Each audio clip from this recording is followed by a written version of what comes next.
25শে বৈশাখ রবীন্দ্রনাথ ঠাকুরের জন্মদিন উপলক্ষে ছোট্ট করে একটু যোগা কেন্দ্রে অনুষ্ঠান, তারই কিছু মুহূর্ত।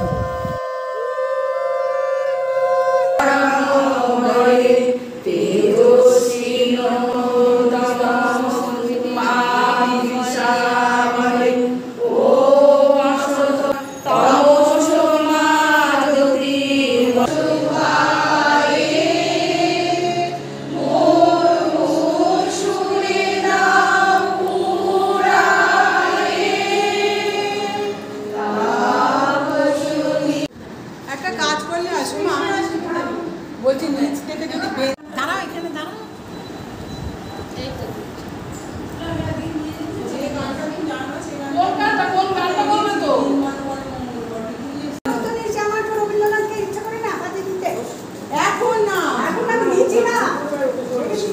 ও গো বিদেশিনী তুমি